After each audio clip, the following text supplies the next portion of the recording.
सहकार क्षेत्राला शिस्त लावण्यासाठी कठोर निर्णयाची अंमलबजावणी करणार मुख्यमंत्री देवेंद्र फडणवीस. पाण्याचं नियोजन होण्यासाठी लोकसहभागाची गरज वित्तमंत्री आणि पालकमंत्री सुधीर मुनगंटीवार.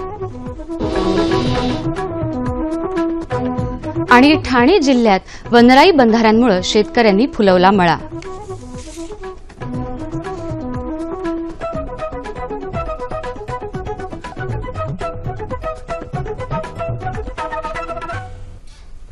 नमस्कार. कृषी वार्ता या बातमीपत्रात मी शिवांगी दाभेळकर आपलं स्वागत करते. आता पाहूया कृषी विषयक सविस्तर वृत्त. सहकार क्षेत्राला शिस्त लावायची असेल तर काही कठोर निर्णय घ्यावे लागतील. मात्र या संदर्भात कारवाई करताना सर्व बाजू कारखान्याची 39वी सर्वसाधारण सभा झाली, त्यावेळी ते बोलत होते. सहकार्यातल्या गैरव्यवहारांना चाप लावण्यासाठी आणि सहकार विषयीचा विश्वास वाढवण्यासाठी अपात्र संचालकांना निवडणूक बंदी घालण्याचा निर्णय घेतला आहे. हा निर्णय घेताना कुठलाही राजकीय हेतू नव्हता, असंही मुख्यमंत्री म्हणाले. जागतिक स्पर्धेत टिकून राहण्यासाठी साखर कारखान्यांनी कार्यक्षमता वाढवावी, असा सल्लाही मुख्यमंत्र्यांनी दिला. गेल्या वर्षी गंभीर परिस्थिती असताना राज्यातल्या साखर कारखान्यांनी ऊस उत्पादकांना FRPची किंमत देण्यात महाराष्ट्रानं प्रथम क्रमांक पटकावल्याचं मुख्यमंत्र्यांनी सांगितलं. साखर कारखानदारी टिकवण्यासाठी क्षमतांचा विकास केला पाहिजे. जागतिक स्पर्धेत टिकण्यासाठी आपल्याला क्षमता वाढवाव्या लागतील, असंही ते म्हणाले. या कार्यक्रमाला राष्ट्रवादी काँग्रेसचे अध्यक्ष शरद पवारही उपस्थित होते. सरकारनं सहकारी बँकांच्या गैरव्यवहारांवर कारवाई करावी, मात्र सरसकट बंदी घालू नये, असं पवार यावेळी म्हणाले. सध्या साखर उद्योग संकटात असून यातून बाहेर पडण्यासाठी कारखानदारांनी उत्पादन क्षमता वाढवावी आणि खर्च कमी करावा, असं पवार यावेळी म्हणाले.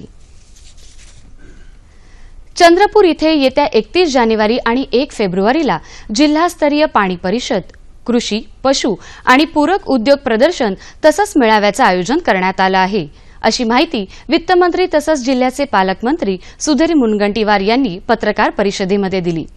पाण्याचा प्रत्येक थेंब हा महत्वाचा असून राज्यातील सर्व जिल्ह्यात पाण्याचं नियोजन होणं अत्यंत आवश्यक आहे. त्याकरता लोकसहभागाची गरज आहे, असंही त्यांनी यावेळी सांगितलं. केंद्रीय खत आणि रसायन राज्यमंत्री हंसराज अहिर यांच्या हस्ते उद्घाटन होणाऱ्या या मेळाव्यात जलपुरुष राजेंद्र सिंह राणा, आदर्श गाव प्रकल्प समितीचे प्रमुख पोपटराव पवार यांच्यासह कृषी तज्ज्ञही या परिषदेमध्ये मार्गदर्शन करतील, असंही मुनगंटीवार यांनी सांगितलं. यावेळी जंगल विकास पुस्तकाचं प्रकाशनही मुनगंटीवार यांनी केलं. ठाणे जिल्ह्यात कृषी विभागानं बांधलेल्या 844 वनराई बंधाऱ्यांमुळे सुमारे 325 गावांमधल्या शेतकऱ्यांनी 625 एकर क्षेत्रावर भाजीपाला फुलवला आहे. तसंच कडधान्याची लागवडही केली. यामुळे परिसरातल्या विहिरी आणि बोअरवेलमधल्या पाण्याच्या पातळीतही वाढ झाली आणि अतिरिक्त क्षेत्र सिंचनाखाली आलं. शेतकऱ्यांच्या कुटुंबासह जनावरांनाही यामुळे मुबलक पाणी उपलब्ध झालं. अनेक गावांमधल्या शेतकऱ्यांनी या बंधाऱ्यावर भेंडी, काकडी यासारखी पिकं मोठ्या प्रमाणावर घेतली आहेत. दुबार पीक आणि भाजीपाला पिकं घेणंही यामुळे शक्य झालं आहे. सातारा जिल्ह्यात जलयुक्त शिवार योजनेच्या दुसऱ्या टप्प्याला सुरुवात झाली असून 239 गावचा सहभाग प्रस्ताव आला आहे. त्यापैकी 210 गावांची अंतिम निवड केली जाणार आहे. कामांचा आराखडा तयार करण्यासाठी कृषी विभाग तसंच ग्रामस्थांची एकत्र शिवार फेरी काढली जाणार आहे. या शिवार फेरीत ग्रामस्थांचा मोठ्या प्रमाणात सहभाग अपेक्षित आहे. लोकसहभागामुळे कामाची योग्य ठिकाणं, कामाचा प्रकार आणि दर्जा चांगला होण्यास मदत होऊ शकते. पांढरी माशी आणि गुलाबी बोंडअळीनं गुजरात, हरियाणातील काही भाग, पंजाब आणि महाराष्ट्रातील कापूस पिकाचं मोठ्या प्रमाणावर नुकसान झालं आहे. यामुळे गेल्या महिन्याभरात कापूस दरात 7 ते 8% वाढ झाली असून येत्या काही दिवसात भाव आणखी वधारण्याची शक्यता गुजरातमधील गिरणी मालकांनी व्यक्त केली. यंदा कापसाची पाकिस्तानाकडून विक्रमी खरेदी झाली आहे. यामुळे देशांतर्गत कापसाचे दर वधारले आहेत. गहू तसंच अन्य रब्बी पिकं यांची पेरणी ऑक्टोबरपासून सुरू होते. हे उत्पादन एप्रिल-मे मध्येच मिळते. सलग गेली 2 वर्ष दुष्काळ स्थिती आहे. त्यात हिवाळ्यातील तापमान वाढीचा परिणाम गहू उत्पादनावर होत आहे. हवामान बदलामुळे एकूण 5% गहू उत्पादन क्षेत्र प्रभावित झाल्याचं दिसून आलं आहे. यंदाच्या रब्बी हंगामात गहू पेरणी क्षेत्र 2 दशलक्ष हेक्टरनी कमी झालं आहे. उच्च तापमानाचा गहू उत्पादनावर परिणाम होत असून त्यामुळे गहू उत्पादन अडचणीत आलं आहे. या परिस्थितीमुळे येत्या काही दिवसात गव्हाचे दर वाढण्याची शक्यता आहे. जाणून घेऊया अहमदनगर कृषी उत्पन्न बाजार समितीकडून प्राप्त झालेले शेतमालाचे बाजारभाव.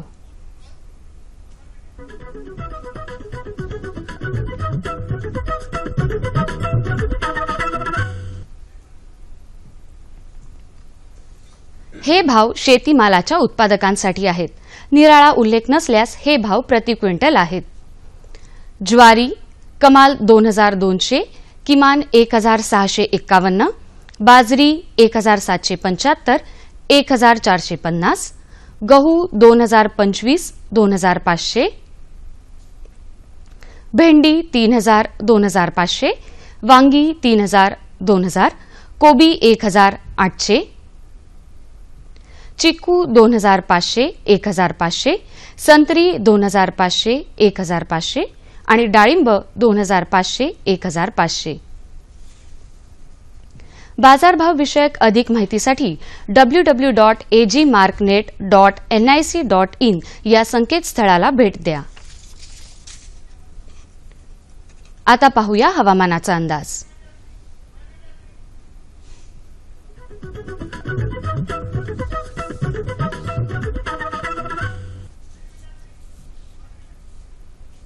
राज्यातील हवामानाचा आढावा घ्यायचा झाला तर गेल्या 24 तासात संपूर्ण राज्यात हवामान कोरडे होते. राज्यात सर्वात कमी किमान तापमान जळगाव येथे 11.6 अंश सेल्सिअस नोंदवले गेले. पुढील 5 दिवसात राज्यात हवामान कोरडे राहण्याची शक्यता आहे. शेतकरी बंधूंनी कोकणात आंबा मोहराचे तुडतुडे आणि भुरी रोगांपासून संरक्षण करण्यासाठी इमिडाक्लोप्रिड 17.8 SL 3 मिलीलिटर व हेक्झाकोनाझॉल 20 EC 10 मिलीलिटर प्रति 10 लिटर पाण्यातून फवारावे. सूर्यफूल मोहरी पिकांवर वेळेवर पाणी द्यावे. भुईमुगाची पेरणी केल्यानंतर 3 दिवसांनी हलके पाणी द्यावे व नंतर 10 ते 12 दिवसांच्या अंतराने पिकाला पाणी द्यावे. मध्य महाराष्ट्र विभागात ज्वारी रब्बी ज्वारी पिकातील तण नियंत्रणासाठी खुरपणी कोळपणी ही आंतरमशागतीची कामे उरकावीत. पीक फुलोऱ्यात असताना म्हणजे पेरणीनंतर 70 ते 75 दिवसांनी तसेच दाणे भरण्याच्या अवस्थेत म्हणजे पेरणीनंतर 90 ते 95 दिवसांनी पिकास पाणी द्यावे. हरभरा पिकावर घाटे अळीचा प्रादुर्भाव आढळल्यास 5% निंबोळी द्रावणाची पाण्यात मिसळून एक फवारणी करावी. पिकास फुलोरा आणि घाटे लागण्याच्या अवस्थेत पाणी अवश्य द्यावे. भाजीपाला पिकांना नियमित पाणी द्यावे. तसेच जमिनीत ओलावा टिकून राहण्यासाठी आच्छादनाचा वापर करावा. फळबागेत जमिनीत ओलावा टिकून राहण्यासाठी योग्य त्या आच्छादनाचा वापर करावा. नवीन लागवड केलेल्या रोपास संरक्षित पाणी द्यावे. मराठवाडा विभागात मळणी केलेले तुरीचे पीक 1 ते 2 दिवस उन्हात वाळवून साठवण करावी. जाणून घेऊया राज्यातल्या प्रमुख शहराचं तापमान कमाल आणि किमान अंश सेल्सिअसमध्ये. मुंबई कमाल 32 किमान 19, पुणे 30-12, औरंगाबाद 30-15, नागपूर 31-12, सोलापूर 32-18 आणि नाशिक 31-12. हवामान विषयक अधिक माहितीसाठी www.imdmumbai.gov.in या संकेतस्थळाला भेट द्या. याबरोबरच आजच्या कृषी वार्ता संपल्या. पुन्हा भेटूया पुढील कृषी वार्तामध्ये. तोपर्यंत नमस्कार.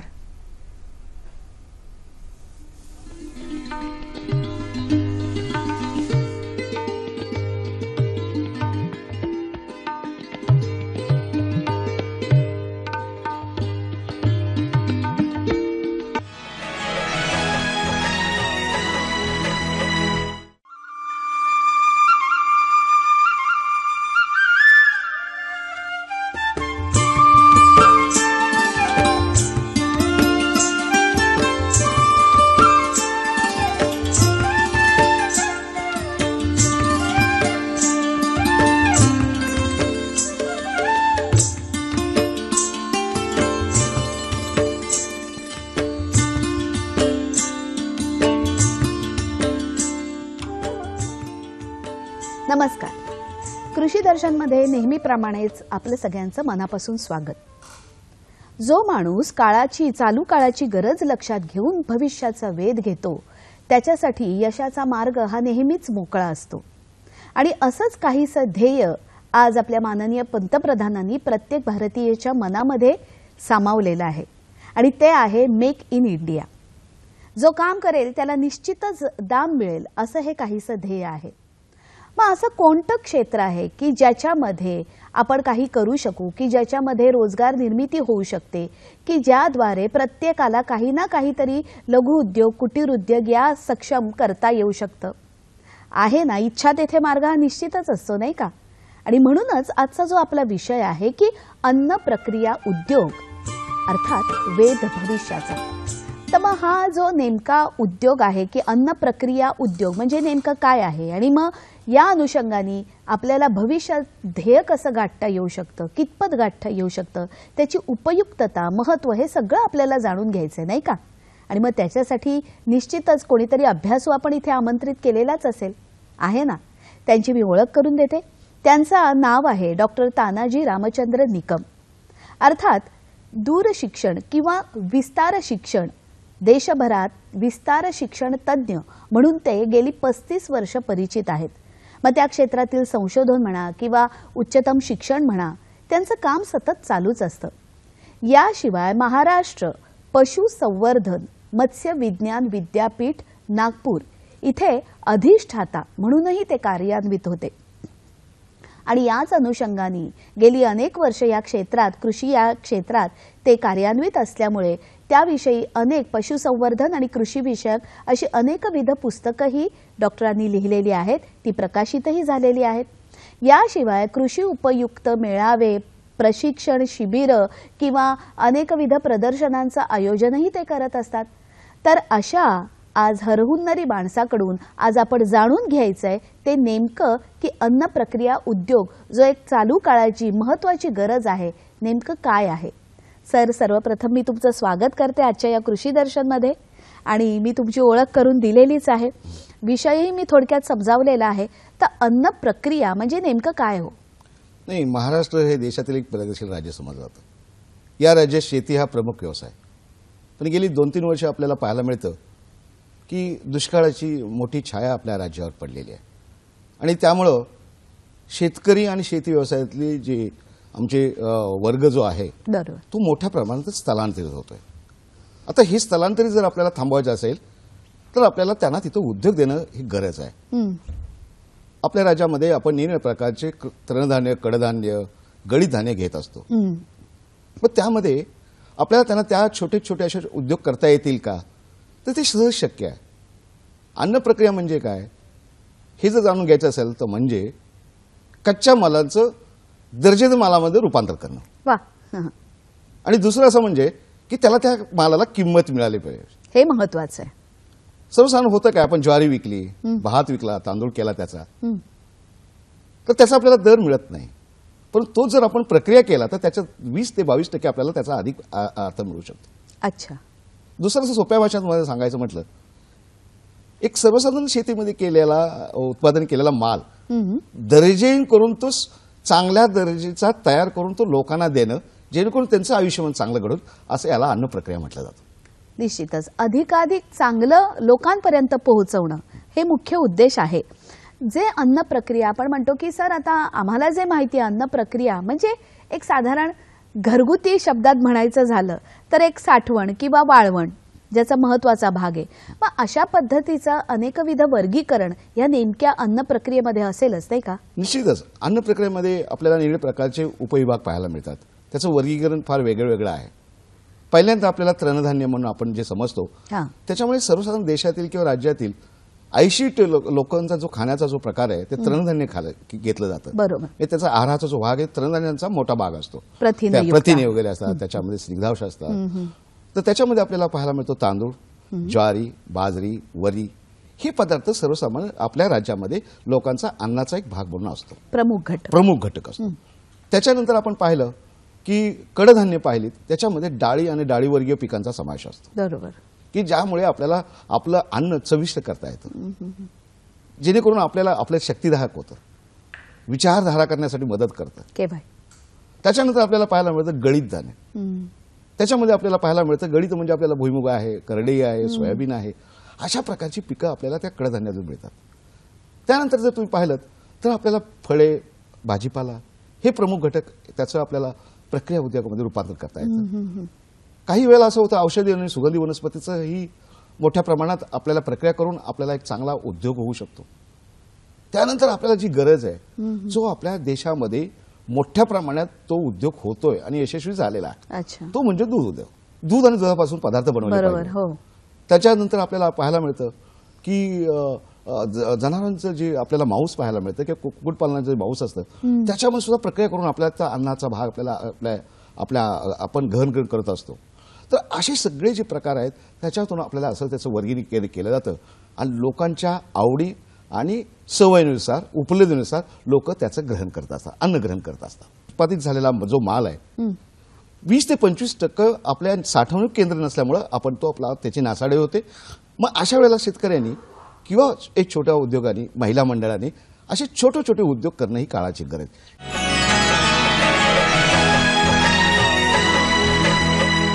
बरेचदा काय होतं सर की भरपूर प्रमाणात अनेक टनवारी धान्य हे फुकट जातं आणि त्यामुळे त्याच्यावर धड प्रक्रिया करता येत नाही किंवा प्रक्रिया करण्याविषयी अशी बरेचदा असे अजून आपल्यात म्हणावं तितकं उदासीनताच आहे. तर याविषयी काय सांगाल?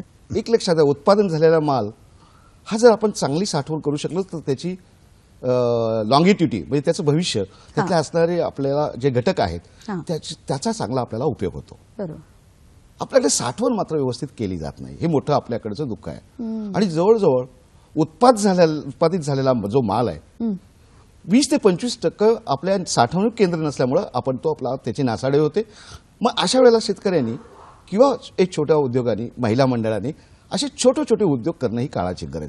जेणेकरून आता आपल्याला माहिती आहे की आपल्याकडे पालेभाज्या किंवा फळं ही काही ठराविक काळाकरताच त्यांची नाशवंत आहेत, टिकण्याची क्षमता ठराविक काळाकरता असते.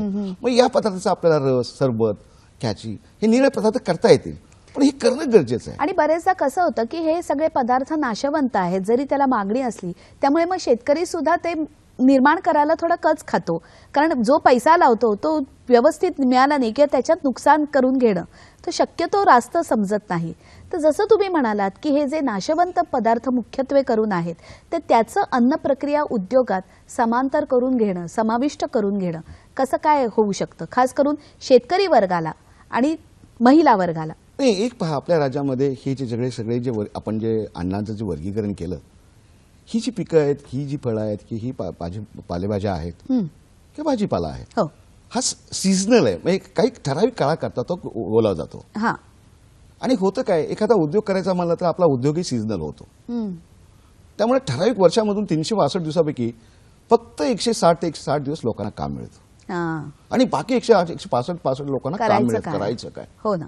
मग अशा वेळेला शेतकऱ्यांनी, असं तुम्हाला गंमत सांगतो, आमची ज्वारी हंगाम संपला आणि म्हणजे जो खरीपमधला हंगाम जो पाहिला सप्टेंबर ऑक्टोबरला किंवा आता फेब्रुवारीमध्ये ज्वारीची हुरडा पार्ट्या ग्रामीण भागामध्ये मोठ्या होतात. ते एक आकर्षणच असतं. आणि तुम्हाला गंमत वाटेल, जी ज्वारी आपल्याला 40 का 50 रुपयाला किलोला मिळते, तोच हुरडा त्याचा 200 रुपयाला तो हुरडा जर केला तर बरेच शहरी आपले वर्गीय जे लोक आहेत त्या पार्ट्यांना जाऊन त्याचा आनंद लुटतायत. तर असं चित्र आपल्याला सोलापूर, अहमदनगर, सातारा, सांगली, कोल्हापूर इथं पाहायला मिळतं. पण काही वेळेला विदर्भातही काही वेळेला आपल्याला असं चित्र पाहायला मिळतं.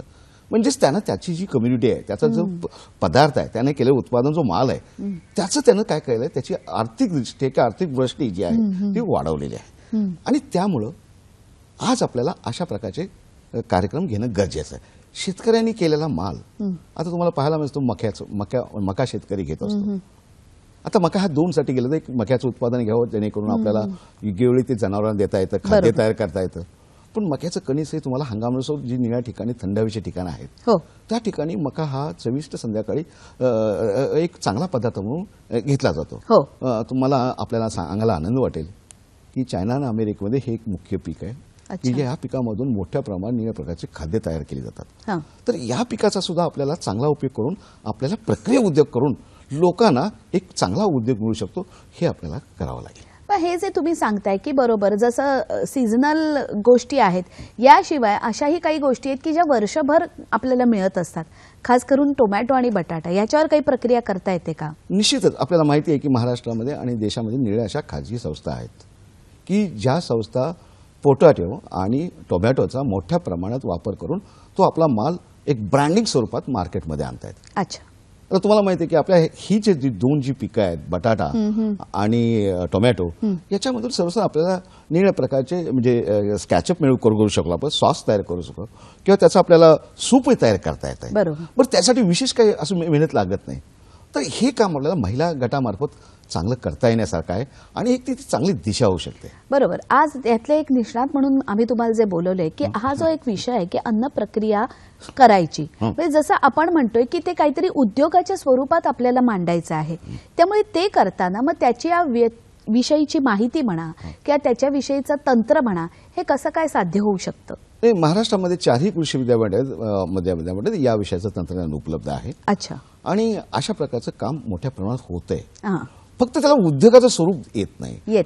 एक समूहाने एकत्र येऊन जर केलं तर तो उद्योग भराभरलेला येतो. एक लक्षात घ्या, कुठलाही व्यवसाय करायचा म्हटलं तर त्याचं शेअरिंग व्हायला लागतं. एकट्यानेच फायदा खाण्याचा प्रयत्न केला तर कधीही तो बिझनेस वाढत नाही आणि टीमवर्क पाहिजे. आणि त्या समूहाने एकत्र येऊन असं जर काम केलं, आता तुम्हाला सांगतो, महाबळेश्वर परिसरामध्ये मोठ्या प्रमाणात आपल्याकडे बटाट्याचं उत्पादन होतं. अच्छा. आता एक लक्षात घ्या, वर्षभर लोकांना किंवा एक जवळजवळ 60 ते 70% लोक हे त्याचे चिप्सचा अन्नग्रहण करत असतात. आणि तो वर्षभर लोकांना तो उद्योग होऊ शकतो. माझ्या पाणीमध्ये असे बरेच लोक आहेत, म्हणजे बरेच महिला बचत गट आहेत की ते त्या परिसरात जवळजवळ 2 ते 3 टन माल दरदिवस प्रक्रिया करतायत आणि तो पॅकिंग करून लोकांना दिला जातोय. थोडंसं काय होतंय, महिला बचतीचं काम महाराष्ट्रामध्ये अतिशय मोठ्या प्रमाणात आहे आणि ते होतंय. त्या गटांना मात्र फक्त आपला तयार केलेला माल विक्री कुठं करायचा या बाबतीत जरा थोड्याशा अडचण. तुम्हाला गंमत वाटेल मॅडम, जे 1 किलो जो आपण द्राक्ष खरेदी करतो तर त्यासाठी आपल्याला 30 ते 40 रुपये तिथे कच्च्या मालाचे द्यावे लागतात.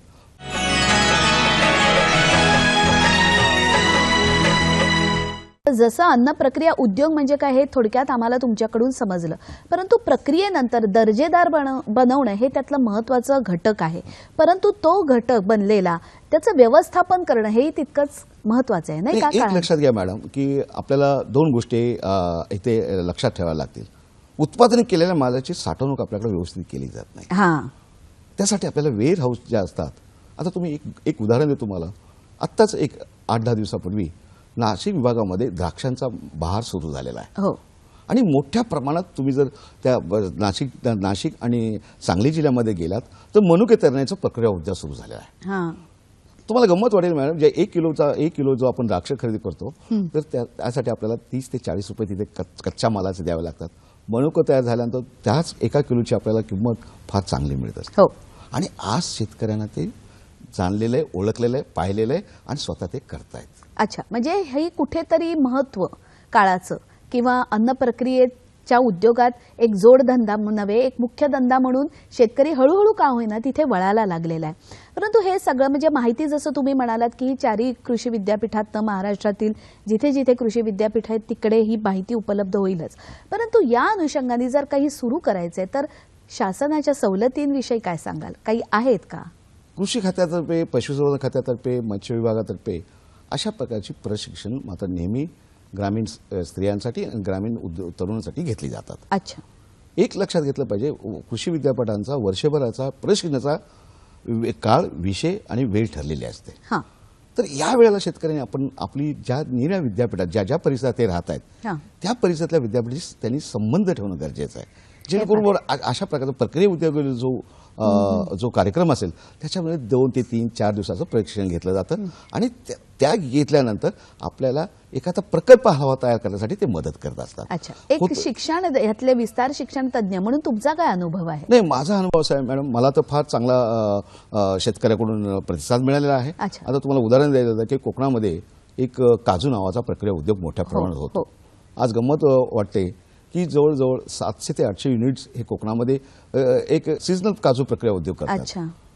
परंतु आता नवीन त्याच्यात एक संकल्पना अशी आलेली आहे, हा जर काजू प्रक्रियेचा उद्योग आपल्याला वर्षभर करायचा झाला तर आपण कच्चा जो माल मिळतो मॅडम 75 रुपये टन इम्पोर्ट केलेला माल आपल्याला उपलब्ध होतो. अच्छा. आणि त्याची आर्थिक स्थिती ही 70% जास्त आहे. अरे वा. म्हणजे 1 किलोचा घेतलेला जो काजू आहे तो 200 ग्राम आपल्याला चांगला प्रतीचा काजू तयार होतो. अच्छा. आफ्रिकन देशामधून आज बरेच तरुण, आज बरेच उद्योजक त्या देशातून, टांझानियामधून, इथिओपियामधून अशा देशातून माल इम्पोर्ट करतायत आणि त्या मालावर वर्षभर प्रक्रिया देतात. एक लक्षात घेतलं पाहिजे शेतकऱ्यांनी की उद्योजकांनी, हंगामानुसार आपल्याला काय करावं लागेल, आपल्याला माल आपला मार्केटमध्ये आणावा. आता आपल्याला माहिती आहे की महाराष्ट्रामध्ये प्रत्येक 21 दिवसांना कुठला कोणातरी सण आहेच.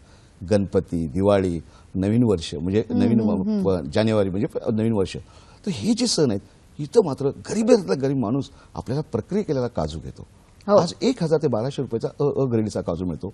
ब ग्रेडचा 800 ते 900 रुपये पडतो आणि क ग्रेडचा जो काजू असतो तो 600 ते 700 रुपये मिळतो. आणि तुम्हाला वैशिष्ट्य वाटलं, फुटलेला काजू सुद्धा असतो ते सुद्धा निर्णयाच्या ब्रिटानियासारख्या कंपन्या. निश्चितच. म्हणजे काय आहे की जसं तुम्ही म्हणताय की सीझनल जरी असलं तरी हा जो एक प्रक्रियेच्या माध्यमातून तो वर्षभर पुरेल असं लोकांपर्यंत पोहोचवू शकतो. फक्त त्यासाठी तुम्हाला हवी ती म्हणजे मेहनतीला हवी जिद्दीची जोड आणि थोडीशी कल्पनाशक्ती. आणि ह्या सगळ्या तिहेरीचं जर समाविष्ट व्यवस्थित तुमच्यामध्ये असेल तर मला वाटतं की प्रत्येक माणसाला जो एक भविष्याचा वेध घेण्यासाठी उद्युक्त आहे आणि हे मेक इन इंडियाचं स्वप्न ज्याला प्रत्येकाला पूर्ण करायची अशी मनात कुठेतरी आशा आहे ते निश्चितच पूर्ण होईल. आणि खास करून एक निर्यातीच्या क्षेत्रात अजूनही काहीसा उदासीन सूर आपल्या भारतामध्ये आहे. तो या अन्न प्रक्रियेच्या माध्यमातून, या उद्योगातून आपण संपूर्ण जगाला जे आपलं मनुष्यबळ आहे त्याद्वारे एक संपूर्ण जगाला एक छानसं दर्जेदार उत्पादन हे खाद्यपदार्थांचं देऊ शकतो. आणि या आशेनेच इथे थांबूया. सर, तुम्ही इतक्या कमी अवधीत जे काही महत्त्वाची उत्तरं द्यायची आहेत आणि आम्हाला छान एक विषयाचं विश्लेषण करून सांगितलं त्याबद्दल मनापासून आभार. धन्यवाद.